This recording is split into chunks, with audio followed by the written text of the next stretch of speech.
Are you overwhelmed by the never-ending supply of depressing bad news? Well, let's recharge our batteries with some recent positive news stories. This is Giddy News for the month of October 2024.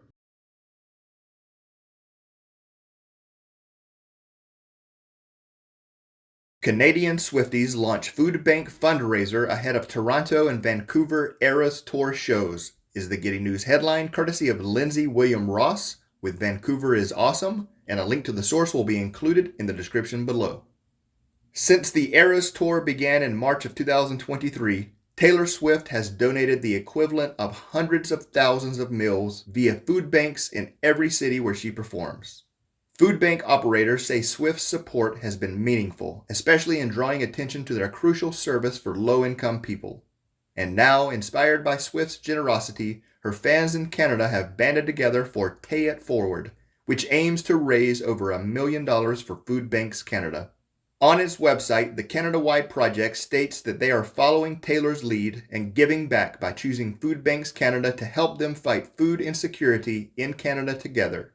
While close to 500,000 people are expected to attend Swift's Eras Tour shows between Toronto in November and Vancouver in December, Pay It Forward organizers are encouraging even those who didn't score tickets to pitch in.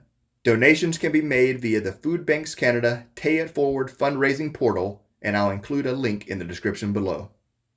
UK toddler has hearing restored in world first gene therapy trial, is the Giddy News headline courtesy of Andrew Gregory with The Guardian, and a link to the source will be included in the description below. A British toddler has had her hearing restored after becoming the first person in the world to take part in a pioneering gene therapy trial. Opal Sandy was born unable to hear anything due to auditory neuropathy, a condition caused by a faulty gene that disrupts nerve impulses traveling from the inner ear to the brain. After receiving an infusion containing a working copy of the gene during the groundbreaking 16-minute surgery, the 18-month-old now can hear almost perfectly. The Oxfordshire girl was treated at Addenbrooke Hospital, part of Cambridge University Hospitals Foundation Trust. Professor Manohar Bance, an ear surgeon at the trust and chief investigator for the trial, said the initial results were better than expected or even hoped for. Since then, a second child has also received the gene therapy treatment at Cambridge University Hospitals with positive results. Belgian sex workers to get health insurance, pensions, and maternity leave in world first, is the Giddy News headline courtesy of James Crisp with The Telegraph, and a link to the source will be included in the description below. Belgium has become the first nation to approve a labor law regarding employment contracts for sex workers. The law entitles sex workers to health insurance, pensions, unemployment, and other family benefits, holidays, and maternity leave.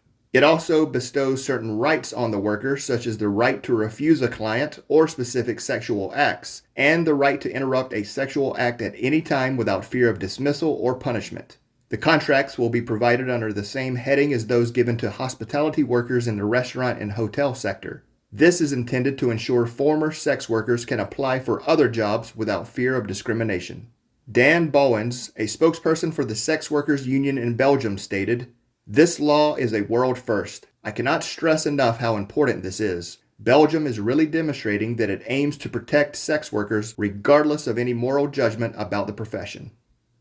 After being diagnosed with MS, he started running marathons. It's helping reverse the disease's progression, is the Giddy News headline courtesy of Carrie Breen with CBS News, and a link to the source will be included in the description below.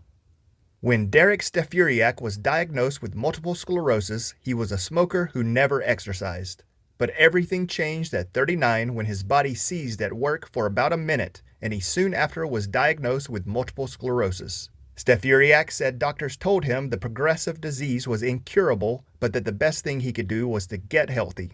He stated, "That scared me enough to quit smoking, and as part of quitting smoking, I started jogging." Now, 13 years after his diagnosis, Stefuriak has run 36 marathons, including one in Antarctica and one on Mount Everest. And after recently completing Australia's Brisbane race, he's now run a marathon on every continent. He's built a community of runners with his condition, and his doctor says he's even managed to reverse the progression of his multiple sclerosis.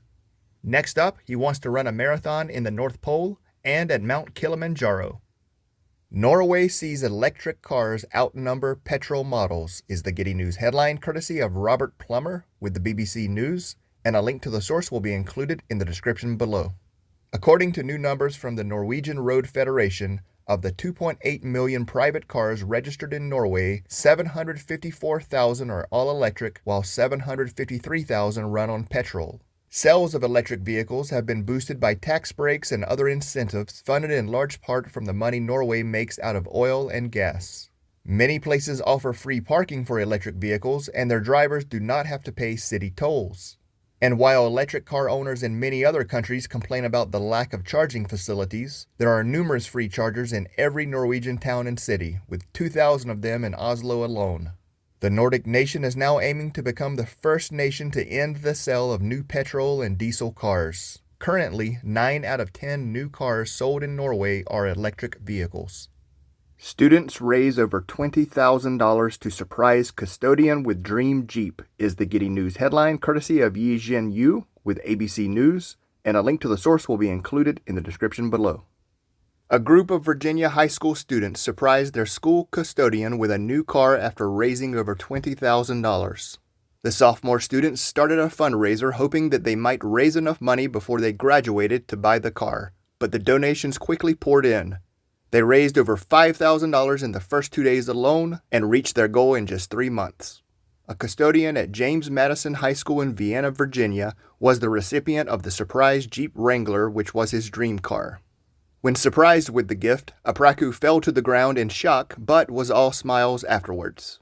He stated, "I couldn't believe it when I received such an incredible gift. This means the world to me, and I will never forget their kindness." Meet the Cambridgeshire dad whose alphabet tattoo helps his son communicate is the Giddy News headline, courtesy of Faye Mayern and Kate Findley with Cambridgeshire Live, and a link to the source will be included in the description below. Dan Harris got the tattoo on his left forearm due to concerns that his 10-year-old son Joshi couldn't always express his needs. Diagnosed with autism at 2 years old, Joshi uses an iPad talker to communicate with simple words and pictures. However, Dan was worried because the device runs out of battery and could get lost or damaged, leaving Joshi unable to express himself. Now, Dan says his son can use the arm tattoo to spell out names or what he means by pointing to the letters and building sentences of a few words. He stated, "Joshi comes into my room and touches my arm first thing in the morning to check that the tattoo is still there. He's still learning that it's permanent and not going away." All right, that's it. I hope you enjoyed this episode of the Giddy News. And if you have a positive news story that you'd like for me to share, please include a link in the comments down below. And until next time, take care of yourself, and thanks for watching.